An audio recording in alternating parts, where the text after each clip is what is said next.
Hello you good folk, welcome to my YouTube channel, Tom Builder. You'd never guess what I do for a living, would you? So today I'm going to show you all the tricks, tips and best practice on how to use a rivet gun and rivets. This is a one-stop shop video just for you.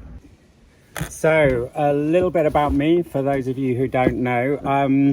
I'm a builder multi-trader. I've built everything from houses to office blocks to small extensions, loft conversions, and I love building small creative projects for clients and also for myself.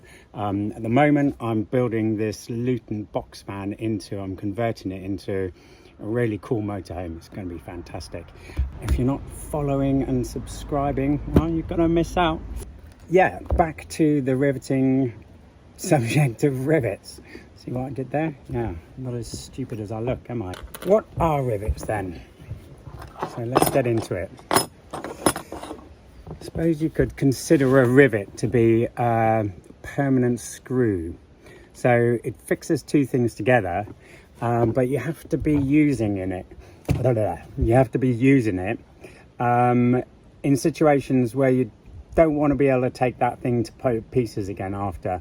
I mean, you can drill them out, and I'll show you it's not that difficult to drill them out, but you really don't want to be doing that. So obviously just use them for things that you want to be permanent, but they can be little gems. They can be a real game changer for certain projects.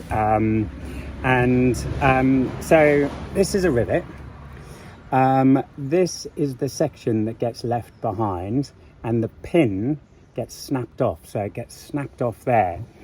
And just as a little teaser for the rest of the video, let's get one working and I'll show you how that works. So I've put the rivet into the gun. I've pre-drilled two pieces of metal here. Now let's see if I can do this and not too clumsy in a way that the camera can see what I'm doing.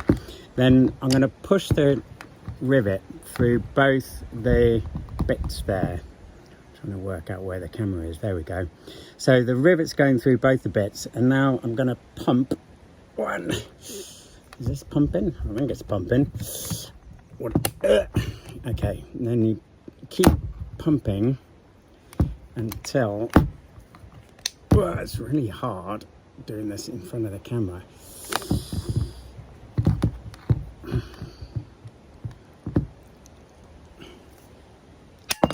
There we go.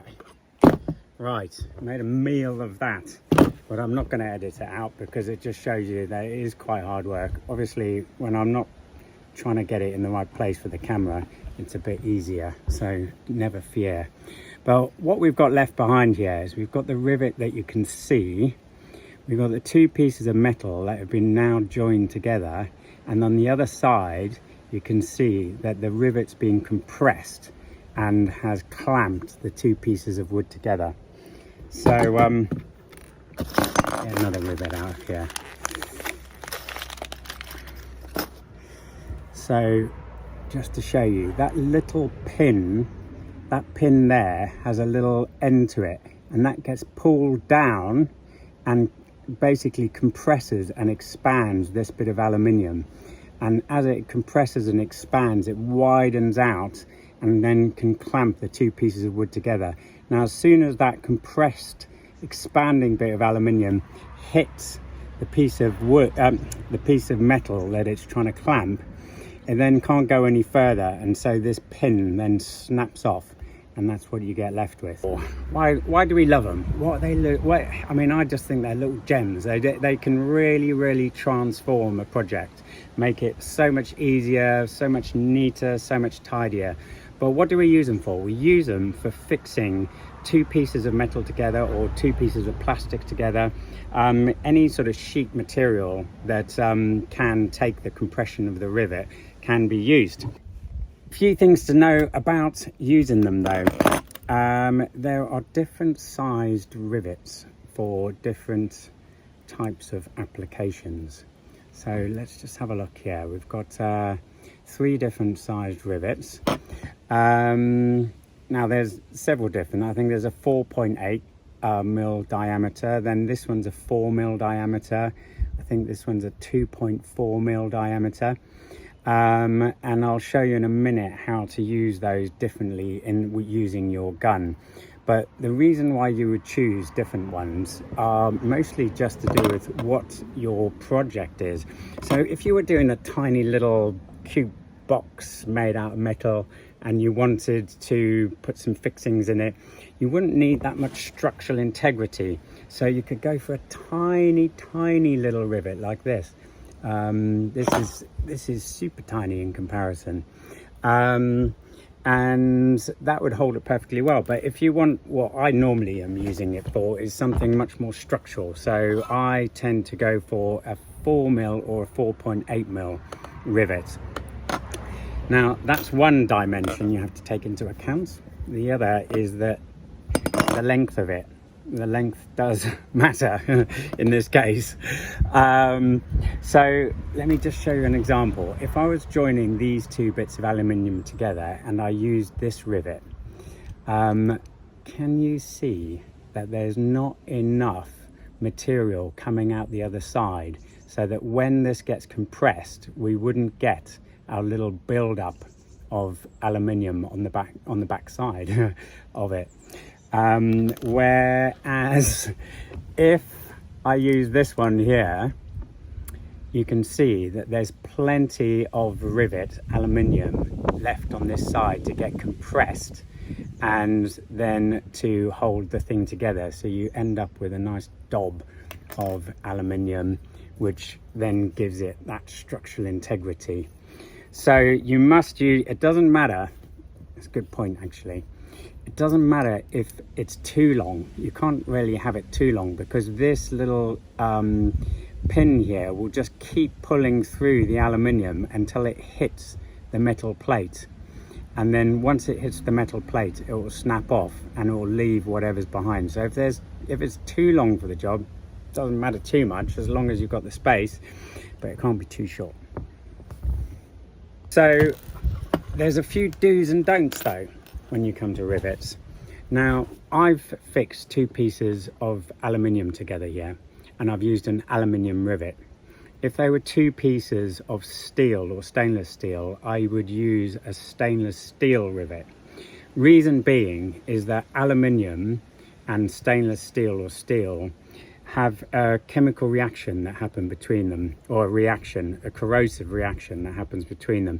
So if I used a aluminium rivet on stainless steel, there would be a reaction between, corrosion would happen on the aluminium and it would fail far faster than it should do basically, which obviously you don't want to do. So there is a way around that. If I wanted to have two bits of stainless steel and use an aluminium rivet, sorry, there's a fly there, I could paint the stainless steel before I use the aluminium rivet to create a barrier between. So that could be a painted barrier. You could have a plastic washer that creates the barrier, just anything to stop the two metals from touching and creating that corrosion. On to the rivet gun. I've got a lovely yellow Stanley one, which I'm quite partial to. The thing to note about buying a rivet gun is don't buy a cheap one. They fall to pieces, and that's all I can say about that. It's happened to me. I've been on a building site, not had my rivet gun, gone out and bought a cheap one thinking, well, my other one's at home, used it on just 2 or 3 rivets, and before you know it, this bolt here just falls to pieces and it's a real pain in the neck. So this one's a good one, Stanley, but obviously there's other makes. I'm not sponsored by Stanley. I like this gun. Now they're going to come, you're going to have a head in there already, and that's ready to receive a certain size of rivet. And then it's going to have these other heads, basically. I don't know if they're called heads officially, but you know, I just call it a head. So you're going to have these other heads, which are for different size rivets. Now, they'll have a little sign on them, a little bit of writing on them rather, just saying what size they're for. So that one's for a 2.4 mil rivet. that one's for a 4.8mm rivet, so on and so forth. And your rivet gun should come with a little key. My key just slots in the back there, so hopefully it doesn't get lost, and you just undo it. So quick little jump in the background here, and I'm just going to do a quick demonstration of how you change the nozzle over. Yeah, I'm calling the right thing now. It's called a nozzle. So what you want to do is you want to pull the handle in, which pulls the spring back inside. Take it out carefully so you don't drop it. Unscrew the other one there, and then again with the handle still pulled in, it goes in nice and easily. If you try and do it with the handle out, you'll find it incredibly difficult because the spring's there and you have to really, well, just can't do it. It's not the right way. There we have it. How about we take a little look at it in action? So I've got my aluminium trim on the door lining of my van here, so I've put that in place myself. Clever boy, aren't I? And let me just show you, I've pre-drilled these holes. So I have put my hinge in place like that, pre-drilled the holes. As I said, I don't put stainless steel with aluminium, but I've got black painted stainless steel hinges, so I'm quite confident with that. And what I'm going to do is just show you a few rivets going in. I'm up for riveting these in rather than screwing them in, because the rivets will just be stronger than a screw. Got my rivet in my gun. Pop that hinge on there, push it in, holds itself in place.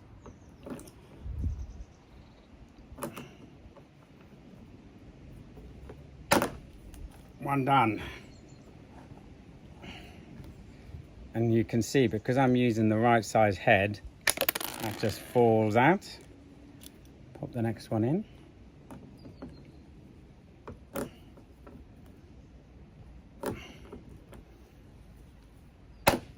Two done. Let's go for a third, shall we?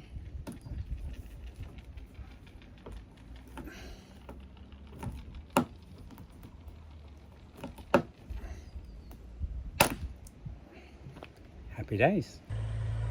How do you drill a rivet out? Well, these rivets here are holding these panels on my van, and I'll be taking these panels off to save some weight, and so I can just show you. But you would use the same size drill bit as you use to put the rivet in, and you simply drill until the rivet head pops off, and then you want to drill a little bit more out, and then the piece of metal will just pop off the rivet. Let's have a quick summary then, shall we? Choose the right size rivet for the job. Don't mix aluminium with stainless steel because it will cause a corrosion effect. Why am I talking so slow? Buy yourself a good quality rivet gun. And something I didn't say before is that it actually takes quite a lot of strength to pull and break these rivet pins. So you can go for an electric version, which is like a battery operated version. If you've got loads of riveting to do, I'd probably say do that. Or if you're just lacking a little bit of strength in your arms for whatever reason, get yourself a battery operated one. Make sure that you've got the right size metal drill bit, because if the rivet's wobbling around in there, then it's not going to be very effective when it pulls up, or it just might not work at all. Other than that, what does everyone say after a video? Like and subscribe. Yes, why not? Who wouldn't? You'd be a fool not to. And I forgot to say, send me a comment, ask me a question, engage with me. It would be fun. and it would really help my channel as well. So how about it? Anyway, love you all. See you soon.